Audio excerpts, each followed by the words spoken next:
has sort of been lacking in most aspects of the game. Tonight would be one of them. And tonight's one of them. We were as flat as a pancake, no zip, no bounce in our step. And it's I don't know, after the Portland game, it seems like that game took so much out of us, and then we went and played another tough team, Golden State, and then we played a good team today. And we just had no resiliency whatsoever, and they, on the defensive end. Offensively, you shoot 43% or 45% and score 109 points. That's enough to compete to win. How much did it take mentally, Dwane? How much did you talk about resilience? I think we're mentally flat. Some of the mistakes we're making are just mental flat mistakes, and all the yelling and screaming in the world is not going to change that. It's just a byproduct of a long season. You're going to have stretches like that in an 82-game season, so there's no room to panic or anything like that, but we got to get back to Toronto and get back to the basics defensively. We're going to start from scratch, and we have to.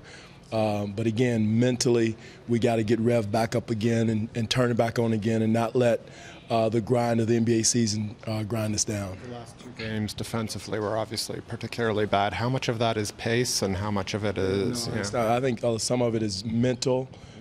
Some of it is pace, but I think it's more mental. Some of the mistakes we're making had nothing to do with the pace of the game. Some of them, getting to your spots.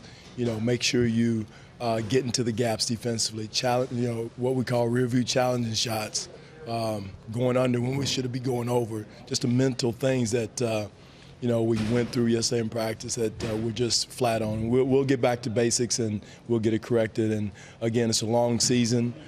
No time to panic. I thought the positives. I thought Jonas came through and played well. He had a good matchup today. Responded well with 10 rebounds and 21 points. Thought James came in. He came in, gave us some good minutes. Coach, how do you?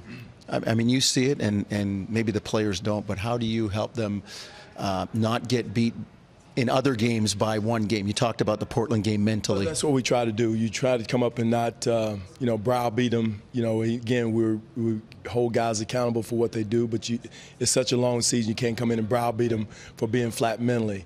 We try to get some quick substitutions in to keep fresh bodies in, fresh minds in that situation. And, again, Phoenix is a heck of a team. We played 3 very solid playoff teams, very good teams these last 3 games, but that's no excuse.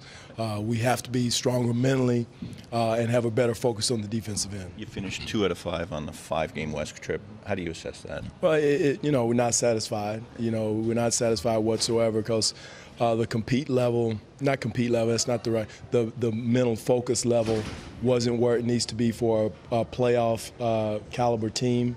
I thought guys were trying. I don't think anybody out there were dogging it. That's the thing. Everybody was competing, but there's a way to compete mentally and a way to compete physically. And we were competing physically, but not mentally.